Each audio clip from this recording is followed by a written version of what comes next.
आज बच्चों देखो हम एक्सरसाइज 3.5 का फोर्थ सम करने जा रहे हैं। ठीक है, इसके अलग अलग पार्ट्स हैं, वो सभी करेंगे। यहाँ पे क्या कहा गया है कि निम्न समस्याओं में रैखिक समीकरणों के युग्म बनाइए। ये जो नीचे समस्याएं दे रखी है ना, इनके हमने रैखिक युग्म बनाने हैं और उनका हल अपनी मर्जी से किसी भी बीजगणितीय विधि से करना है। ठीक है, आपने दो विधियां सीखी हुई ना, एक तो क्या सीखी हुई है, विलोपन विधि। ठीक है, और एक क्या सीखी हुई है, प्रतिस्थापन विधि। तो उनमें से जो भी विधि आपको अच्छे से समझ में आए उस विधि का प्रयोग कर सकते हो। ठीक है, यहाँ पे पहला भाग पढ़ते हैं। पहले भाग में देखो क्या कहता है, बच्चों पढ़ो। ये एक छात्रावास के मासिक व्यय का एक भाग नियत है। मतलब जो मंथली आप खर्च करते हैं किसी छात्रावास में यानी हॉस्टल में एक भाग तो क्या है, उसका निश्चित है, वो तो आपको देना ही देना पड़ेगा। जो बाकी खर्चा है वो किस पे डिपेंड करता है बच्चों, जितने दिन वो छात्र भोजन खाता है उस बात पे निर्भर करता है। ठीक है, यहाँ पे क्या कहता, एक बच्चा ए है जो 20 दिन तक भोजन करता है वहाँ पे। ठीक है, तो उसने क्या किया होगा, एक तो नियत किराया दिया होगा, नियत जो भी फिक्स है वो दिया होगा, और दूसरा 20 दिन के खाने का पैसा दिया होगा। तो कुल मिलाकर उसको 1000 रुपये का खर्चा देना पड़ा। ठीक है, दूसरी बार क्या कहता है, जो दूसरा विद्यार्थी है बी, उसने 26 दिन भोजन किया और वहां पर कितना खर्चा देके आया, 1180 रुपये देके आया। दो स्थितियां होगी तो दो ही इक्वेशन बनेगी, दोनों को सोल्व करेंगे और आंसर निकालेंगे। ठीक है, यहाँ पे दो चीजें माननी है बच्चों, एक तो मानना है नियत व्यय और एक क्या मानना है, प्रतिदिन के भोजन का मूल्य। ठीक है, तो हम लिखेंगे माना छात्रावास का नियत व्यय, नियत यानी फिक्स कर। ठीक है, ये फिक्स है पहले से, वो तो अपने को कितना देना पड़ेगा, x रुपए। और दूसरा क्या मानेंगे आप, प्रतिदिन के भोजन का व्यय लिखेंगे, प्रतिदिन के भोजन का व्यय वो कितना मानते हैं, या व्यय या मूल्य। ठीक है, वो कितना मानते हैं, y रुपीज। अब देखो क्या कहता है, पहला भाग बनाओ, भाग एक में क्या कहता है बच्चों कि एक विद्यार्थी ए है। एक विद्यार्थी कौन है, विद्यार्थी का नाम है ए, विद्यार्थी ए है। ठीक है, और दिनों की संख्या कितनी दे रखी है, कितने दिन हॉस्टल में रहता है, दिनों की संख्या वो रह के आता है बच्चों 20 दिन। कितने दिन रह के आता है, 20 दिन। और व्यय कितना करता है, कितने रुपए अदा करके आता है, 1000 रुपये। कितने करता है, 1000 रुपये। ठीक है, तो आपको इक्वेशन बनानी है। कैसे बनाओगे, देखो एक तो x नियत व्यय है, वो तो उसको देना ही देना पड़ेगा अपनी जेब से। ठीक है, और रोज के y रुपीज देता है खाने के, प्रतिदिन कितने दे के आता है, y रुपीज। 20 दिन बच्चे ने खाना खाया तो कितने रुपए दे के आया होगा, 20y। ठीक है, तो यहाँ पे क्या लिखेंगे, 20y। बात समझ में आई। देखो ये तो x रुपए उसके रहने का भाग है, वो तो देना ही पड़ेगा, उसका फिक्स है।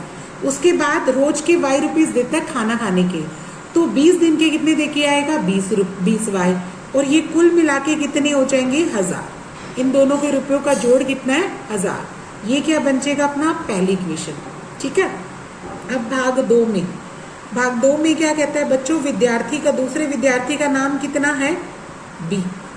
ठीक है, यहाँ पे दिनों की संख्या कितनी है, ये देखो दिनों की संख्या, यहाँ पे दिनों की संख्या है 26 दिन है। और कितने व्यय करता है, यहाँ पे वो कितने अदा करके आता है, 1180 रुपये, इतने अदा कराता है।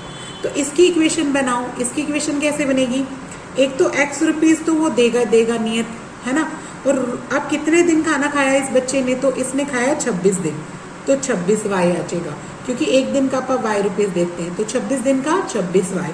और ये दोनों व्यय मिलाकर कितने होते हैं, 1180 रुपये। ठीक है, और ये क्या है, इक्वेशन नंबर 2। ये दो बन गए। अब यहाँ पे अपनों ने कौन सी विधि करनी है, आपकी मर्जी है। आप प्रतिस्थापन विधि भी कर सकते हैं और विलोपन विधि भी कर सकते हैं। मैं विलोपन विधि से कर रही हूँ। ठीक है, उस विधि में क्या होता है, दूसरा समीकरण इसके नीचे लिखते हैं, x जमा 20y इसके नीचे रखो, और बराबर में क्या है, 1000 रख दिया, 1000 है यहाँ पे। ठीक है, और ये क्या है, समीकरण 1 हमने क्या रखा, यहाँ पे 1000 है।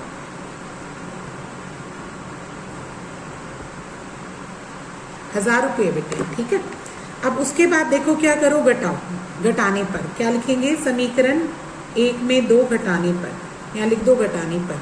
घटाएंगे तो निशान किसका हो जाएगा, ये माइनस का, ये किसका निशान हो गया, माइनस का, और ये भी किसका निशान हो गया, माइनस का। अब x से x क्या हो गया, कट गया। 26y में से 20y घटाओ, कितने रह जाएंगे, 6y।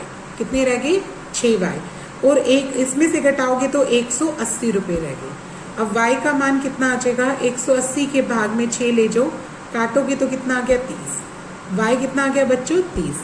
y निकल गया। अब x का मान निकालो। क्या लिखोगे, समीकरण 1 में y बराबर 30 रखने पर, रखो समीकरण 1 है, 1 जमा 20y बराबर क्या है, 1000। यहाँ पे आप रखो y का मान कितना बोला, कितना रखना अपनों ने, 30 रख दिया। सामने क्या है, 1000, यानी x जमा 3 दूनी 600 बराबर कितना आ गया, 1000। यहाँ से x का मान कितना आ जाएगा, 1000 माइनस 600, तो x का मान कितना आ गया बच्चों, यहाँ पे 400 रुपये। कितना आ गया, 400 रुपये। यानी नियत व्यय कितना आ गया, नियत व्यय वो तो कितना है, 400 रुपये। ठीक है। और प्रतिदिन के भोजन का मूल्य या भोजन का व्यय, भोजन का मूल्य, रोज का खाना कितना खाते हैं बच्चे, y का मूल्य कितना आया, 30। ठीक है।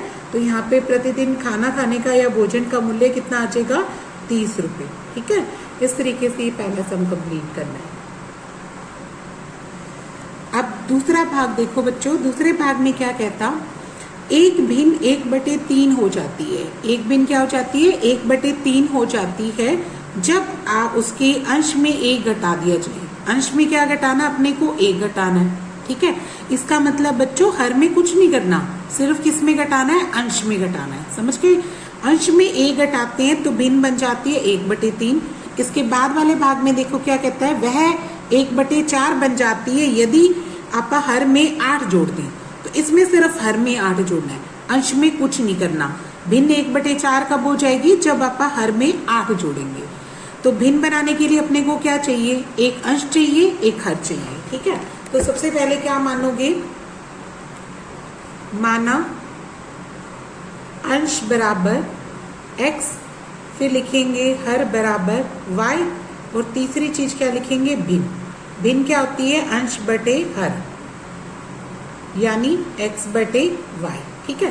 पहले भाग में देखो, भाग 1 में क्या कहता, अंश में अपनों ने क्या किया, 1 घटाया। अंश में से क्या घटाया, उसने 1 घटाया, हर में कुछ नहीं किया यानी। ठीक है। तो भिन्न कितनी बन जाती है उसकी, 1/2, 1/3। क्या बन जाती है, 1/3। बात समझ में आई।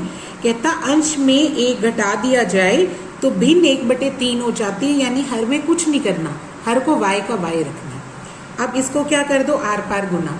आर पार गुना करोगे, 3 की गुना किससे हो जाएगी, x - 1 से, और 1 की गुना y से करोगे तो y आ जाएगा। अब अंदर गुना कर दो, इसके साथ गुना करोगे 3x, 3 की 1 से गुना करोगे तो कितना आ जाएगा, -3, और बराबर में क्या है, y। अब y इधर लेके आओ, 3x में y इधर आके क्या हो गया, माइनस का, और जो -3 है वो उधर जाके किसका हो गया, प्लस का। ठीक है। ये क्या बन गया, हमारा समीकरण नंबर 1 बन गया। अब भाग 2 में चलते हैं। दूसरे भाग में क्या कहता है बच्चों, कि अंश में कुछ ना करो, हर में आपने क्या जोड़ना है, 8 जोड़ दो। हर में क्या जोड़ दो, 8। तो भिन्न आपकी 1/4 हो जाती है। ठीक है। अंश को कुछ नहीं करना, हर में 8 जोड़ना है, तो भिन्न क्या हो जाती है, 1/4। यहाँ पे भी आर पार गुना करो, 4 की गुना x से तो 4x आएगा, y + 8 की गुना 1 से करोगे तो y + 8 आ गया। अब एक तरफ कर लो, 4x यही, y इधर लाओ माइनस का, और बराबर में क्या रह गया, 8। ये क्या है, हमारा समीकरण नंबर 2। अब समीकरण 1 लिखो इसके नीचे। ठीक है। ताकि आप जो विलोपन विधि है वो करते हैं। 3x - y = 3, ये क्या लिख दिया हमें, समीकरण नंबर 1। अब क्या करते हैं, दोनों समीकरणों को घटाते हैं। यहाँ क्या लिखोगे, घटाने पर। घटाएंगे तो निशान बदल जाएंगे ना, ये माइनस का, ये प्लस का, और ये किसका हो गया, माइनस का। y से y क्या हो गया, कैंसिल हो गया, क्योंकि एक माइनस का एक प्लस का हो गया, कट गया। 4 में से 3 गए कितने रह गए x, 8 में से 3 गए कितने रह गए 5, x का मान कितना आ गया बच्चों 5। ठीक है, फिर लिखेंगे समीकरण 1 में x बराबर 5 रखने पर,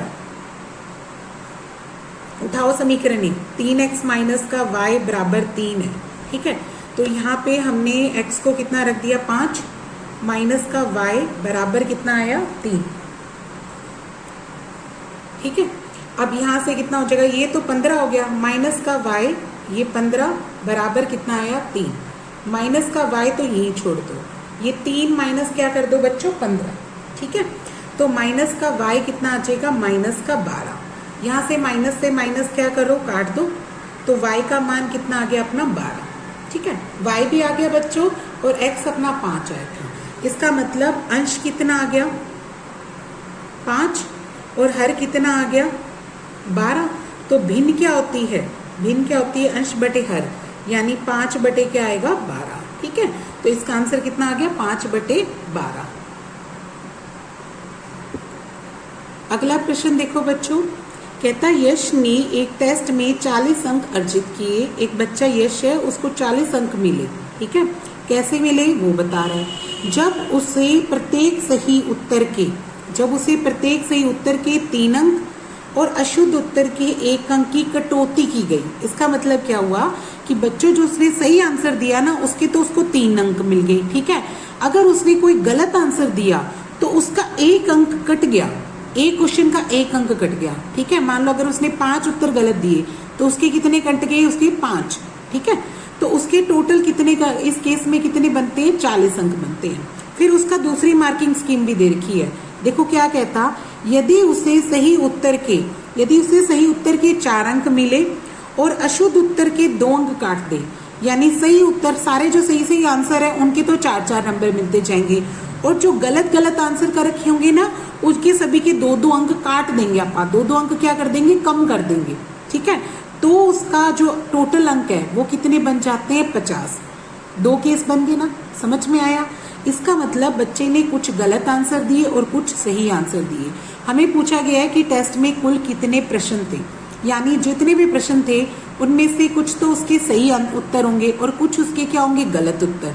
तो हम ना तो हमें सही उत्तर पता ना उसके गलत, तो दोनों ही मानने पड़ेंगे। तो हम क्या करते हैं, लिखते हैं माना सही उत्तरों की संख्या, सही आंसर उसके कितने मान लेते हैं बच्चों, x आंसर मान लेते हैं। ठीक है, x है वो क्वेश्चन, मतलब मान लो 10 है 15 है, वो आ जाएगा सामने अपने आंसर क्या आएगा। सही उत्तरों की संख्या कितनी है x, गलत उत्तरों की संख्या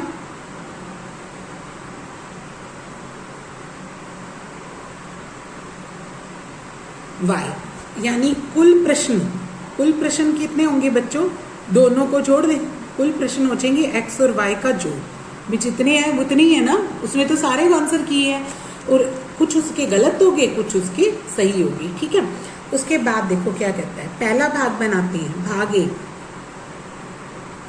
भाग 1 में देखो क्या कहता है, उसको अगर सही उत्तर के कितने अंक मिलते हैं, सही उत्तर के उसको अपनों ने 3 अंक देने हैं और गलत उत्तर के 1 अंक काटने हैं। ठीक है, तो हम यहाँ पे लिखते हैं सही उत्तर के लिए अंक कितने आ जाएंगे 3। ठीक है, सही उत्तर के लिए अंक कितने हैं 3 और गलत उत्तर के लिए अंक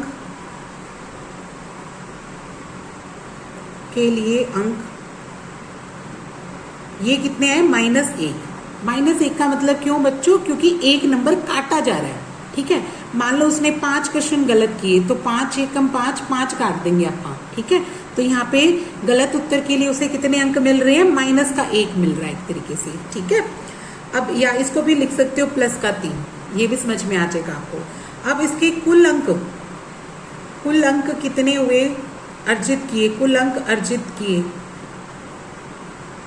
कितने अर्जित किए बच्चे इसके क्वेश्चन में, उसने 40 अंक। कितने अंक बनते हैं 40।